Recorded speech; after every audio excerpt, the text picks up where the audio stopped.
All right, today we're doing the transfer case fluid change on the 2015 Ford Taurus SHO. Now this will be the same transfer case application, I think, for any of the all-wheel drive systems, any of the all-wheel drive cars, but the SHO in general, I think it does both generations. So I think like 2010 to current year. I just had the car cool down for about 20 minutes with the hood popped up. The only thing that really I run into an issue with is if you don't have the engine cooled down enough, it can get kind of hot and annoying back there, because we're going to be reaching in, where would it be? It would be on the right side of the engine, but we're going to be putting our arm behind the engine to get to the filler plug, which takes a 3/8 inch socket. You straight up just put the socket in there, put it on takeoff, and then that's the hardest part, basically, is to get this wrench on there without like getting your hand uncomfortably hot. And to show you the other things that you'll need to do this transfer case fluids change is 75-140 oil. Now I use synthetic Lucas. I don't know, I like synthetic and I like Lucas. You could use the standard factory like Motocraft if you wanted to. I don't know if it's synthetic or not, but then again, the synthetic argument problem is never ending. Nothing's ever full synthetic. But anyways, this gets the job done, and I think frequency is more important than quality of oil or fluid in general. And I don't know, I like changing my fluids quite often, because I dog the car around every now and then and I feel a little bit more comfortable with new fluids, because if you keep your fluids happy, the machine will keep you happy. So let's get started. I'm gonna put the car on the jack stands. You could also use like a bottle jack or whatever method that you use, a car stand. But let's get the car propped up, and then I'll record what I see under the car, so that it hopefully makes it easier for you to change your transfer case fluid.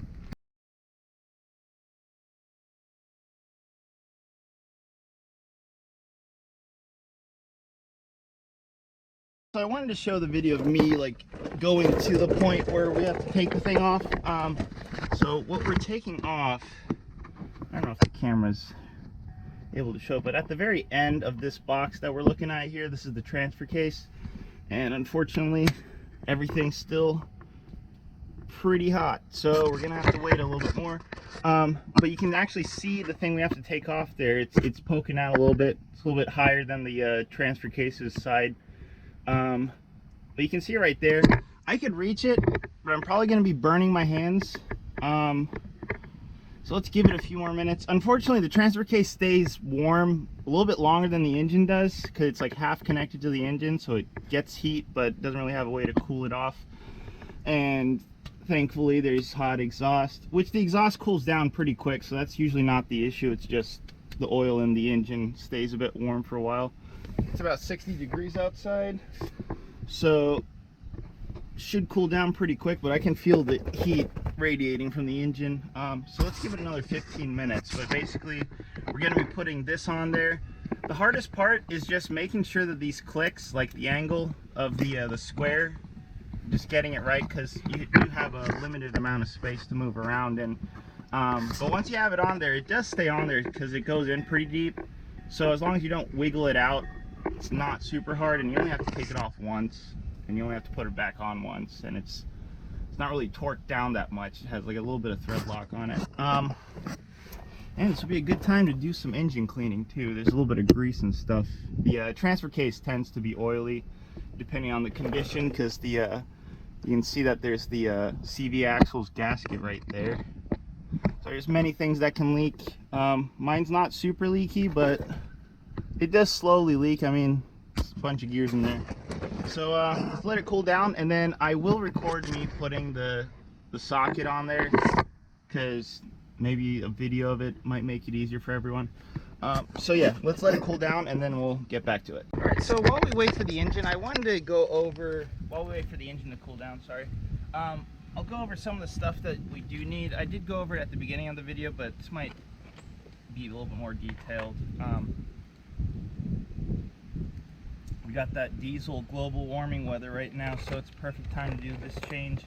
This change does take forever with this thing. I tried a bigger pump, like a big syringe looking thing, but because you don't have any leverage on it, and the oil is thick enough because it's, you know, cold temp, it's 75 weight, so it's super duper thick. It's very hard to pump with something that doesn't have a decent amount of leverage as far as pressure.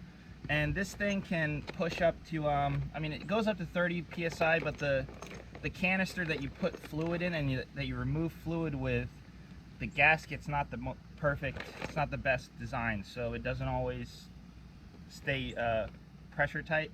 So you do have to hold that down sometimes. But I bought this from Harbor Freight. I think it was under $100. This is a pressure and vacuum pump, so it's on the pressure side right now. The pressure is so when you just put the new fluid in and then you pressurize it, and that's how you put the fluid in, and then you can just do vacuum.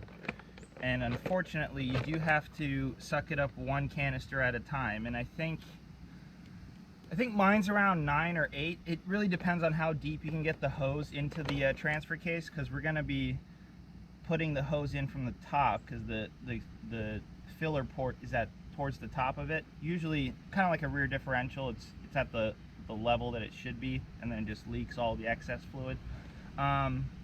And yeah, this process is very oily and leaky, and oil likes to burn and catch on fire if it's on hot exhaust. So we have isopropyl, and try to use as much isopropyl and paper towels as possible. You don't want oil getting stuck and smoking and then catching your car on fire later on. Let's see if I can get this on the first try while holding a camera. So this is the vacuum pump contraption, and we have a little extension hose here. Now this hose isn't that thick, so this is gonna make it even slower and more annoying, but the smaller hose bends a bit better because the inside of the transfer case isn't smooth like the outside. Not that the outside's that smooth either, but there's things in the way, and the hose doesn't always go down to the very bottom, so you're gonna have to wiggle it a bit. Kind of a pain. Anyways, we got this on, what is it, removal, so lefty loosey. Engine's warm, exhaust is cold. Alright, so unfortunately the GoPro kind of takes up all the space that I can see the grub screw, or the whatchamacallit. So let's see, we'll get our hand in there. So this is the hard part. Yeah, and the engine's not cold. I mean, not hot. So I got it on there. I'm trying to show this as good as possible because I kind of had to learn this myself. So you click it, and if you have a higher quality socket, it's gonna have more clicks and make the job 100 billion times easier. But we got it on there. We have a load on it. You're just gonna, there we go, it's moving. Now the trick is to keep that socket in there, because every time it comes out, you're gonna have to like click it and see if it lines up, blah blah blah blah blah. Oh, it's almost done. This is the fun part where you try not to burn your arm. Let's see, the socket popped off, but I'm determined to do this in one recording, because I don't like YouTube videos where they're like, oh, well, this is the next scene and we already got the whole hard part done, we didn't talk about it. This is the real deal. All right, let's see, it'll start leaking, and it's very satisfying seeing clean stuff get completely oily, like the exhaust, you know.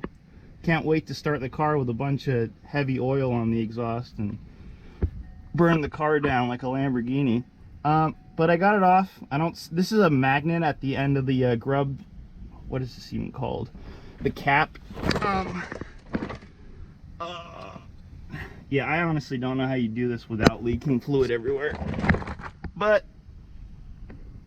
I'll clean it up. All right. Woo. So if I was smart, I would have had the hose right next to me, because I could just put it right in there. Now I have to go back under the car. So this is the annoying part with this job, and in just fluid change jobs in general. If you don't have a garage, you're gonna have pine needles and debris and all this stuff. I did use the leaf blower all over the place here. It just rained yesterday, so luckily there's not many floating particles. But this is good news.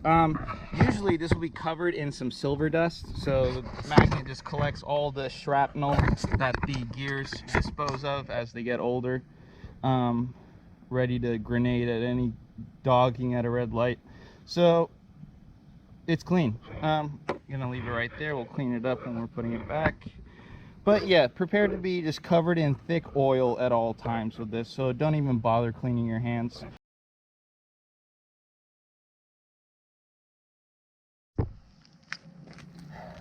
Alright, so this is the long haul, the boring part.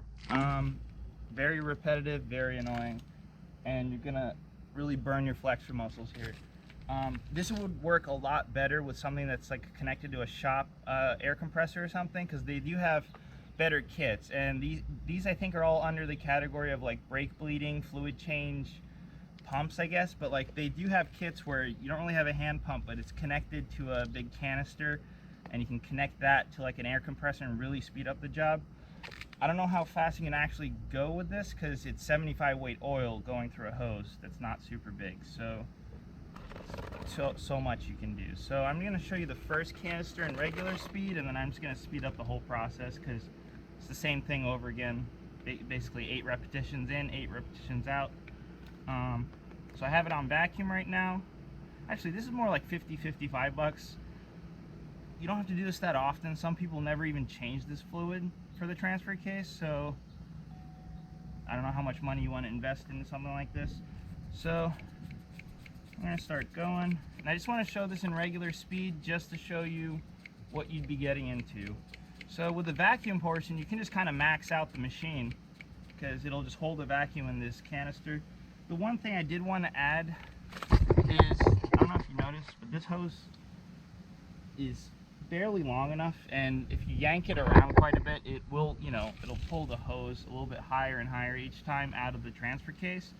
So if you want to use like an alligator clip or zip tie or something to zip tie the hose to the exhaust so that the hose doesn't move, that would work. What I usually do, because I don't really spend too much time on this job, I just kind of get it done every couple months, is try not to move this hose too much. Just leave it there. It won't move because it's kind of taut on the threads and everything. But as you can see, the removal of the fluid is actually not that hard. It kind of just does its own thing. Right now we're at 20 inches of mercury, I guess. I don't know. It's at -20. It can go down all the way to 30. So you can max this out.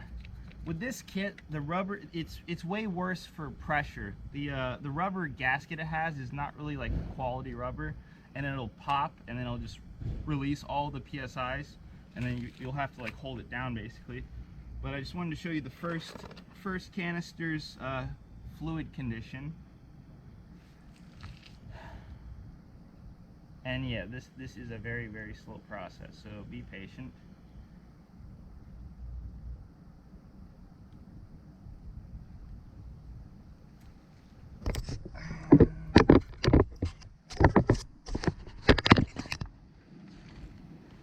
Alright, so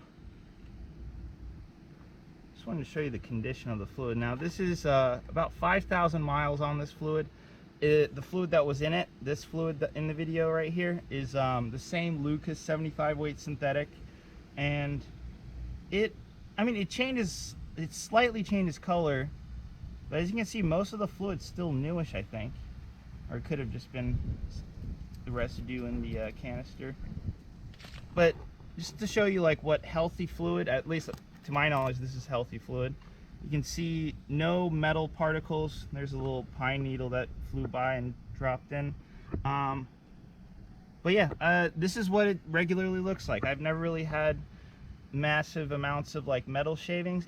It did the first couple times when I first bought the car, but then again, like, I don't know how often they change the fluids or what the dealership recommends. But if you do this by hand, it's, $30 a year for fluid rather than, and plus the pump's price, but rather than spending what I've heard up to $800 at the dealership for this job. So hopefully I'll be saving you $800 every few months. So all right, let's go to the long and boring portion.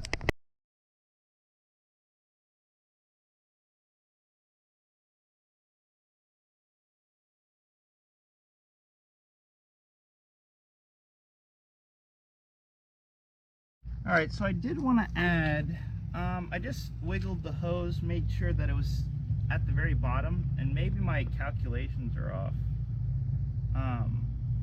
Maybe there's less fluid than I thought there was. I might have been mistaken with the rear differential, which usually is like 9 to 11 pumps, depending on how you get the hose. And with the condition that my fluid is in, it's basically new. Like, I could have just kept it in there for another 5,000 miles. So this is like 2.5 canisters. So I'm just gonna go ahead and dump this, and then I'll be putting new fluid back in there. And I think you might run into this issue quite a bit as well, because like you can't always get the hose perfectly in there, and then it's very limited amount of space you can actually try different angles with. But the other issue is if you do it in too deep, sometimes the hose will go upwards again, and then you're not sucking in all the fluid. I just wiggled it and I tried sucking it again, and I think I got all the fluid in. I'm gonna try wiggling it one more time to see if I can get any other additional fluid out of there, because I mean, that fluid gets churned up quite a bit. The gear kind of keeps the fluid moving, circulating, and the filler port, where is it? This is kind of up top, but I think it's in the flow pattern, so like it picks up metal that's being flicked around. But yeah, there's no metal in here. I just wasn't sure what the condition of the fluid was going to be in, because it's been like 3 months or so, and I usually do it based on mileage, so it's usually pretty regular, but I just wasn't able to get back to it at the 3,000 mile mark. You don't have to change your fluids every 3,000 miles, just saying. Alright, I'm gonna wiggle the hose a little bit more, see if I can get a tiny bit more out of there, and then we'll be buttoning it back up.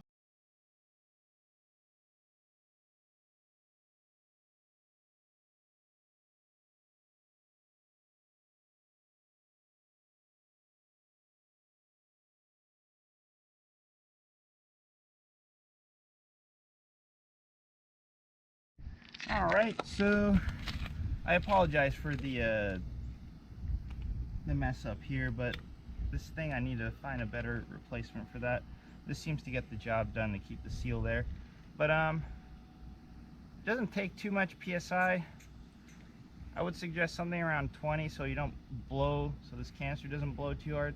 When this was brand new, this wasn't that much of an issue, but because you have to take this on and off so much, the quality of the rubber is just not good enough to keep a seal. At least you get the job done. And I would suggest using a hose that's a bit bigger. This is like probably twice as big inner diameter than the one I'm using, and that combined with 75 weight oil just makes it excruciatingly slow. It's just, the hose is just way too small, because if you can see, the hose that is limiting is this thing. It's super thin, and to just give you a demonstration, like that is the hose I regularly use, and it's much thicker. It makes this job 3 times as fast. Still not leaking yet, so we haven't hit full oil level yet. Let's see. As long as you just keep it topped off, as it drains into the transfer case, you're gonna get more air, so the air pressure is gonna be dropping. Or I guess you need more pressure for it to keep flowing at the same speed or something. I'm not a fluid engineer. But yeah, this should be the last canister, I think, if I counted correctly. Again, don't be worried about fluid being leaked all over the place, because like the transfer case, when you take the fill port off, is already getting covered and doused in thick oil, and then it drips right onto the exhaust. You can reduce that a little bit with like rags and stuff, but just assume everything's covered in oil, because we're gonna go in there with isopropyl alcohol and wipe the whole thing down. Just waiting for that to, oh, started leaking. So this is a good point to actually explain. So we still have fluid in here, and assuming that the hose is at a very low point in the transfer case, just keep filling. Just let all this fluid go through, because everything that's spilling out is going to be mixed slightly with the older oil, if there is any oil in there. So what's spilling out is going to be half dirty, so clean is clean. Let's wait for this to finish up, and then we're gonna clean it all down and then we'll go test driving.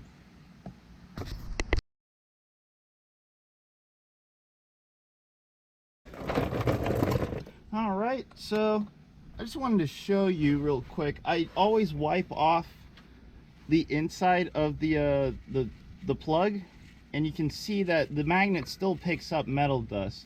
And the reason I wanted to show you this is don't be concerned when you wipe off the plug for metal dust, because it's a machine. Gears just wear out over time and it's really not that critical.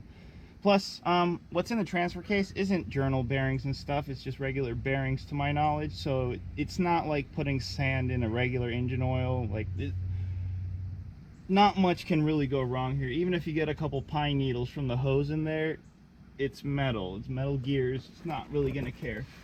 And they're big gears, so like they care even less. So get the hose off, just rip it out of there, because it's just going to keep dripping stuff all over the place, and you don't want it to drip in places you can't reach. And then we're going to be putting it back in. It's much easier to do this when you assume you can't see anything, because like you don't really need your eyes to do this job.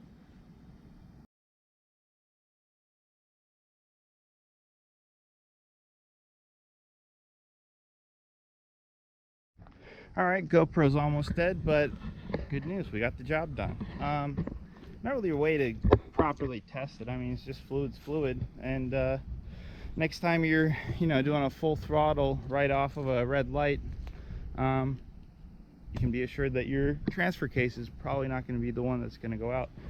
I haven't really had any issues with this car, dogging it around and stuff. I'm actually very happy I own this car. Her name's Betsy, and taught me a lot of things. Really not that hard to work on, even though it's a V6. You have 4 cams, 2 turbos, all-wheel drive system, wet clutch, rear differential. A lot of things can go wrong, but kind of bought it knowing that like should have a lot of the police car parts, and police cars are known to be dogged around. So probably just gonna keep the car for a long time, and I'll be making a rear differential fluid change video next. That one's a lot easier, by the way. If you can do the transfer case with the same method, the rear differential is the exact same process. A little bit easier though. All right, until next time.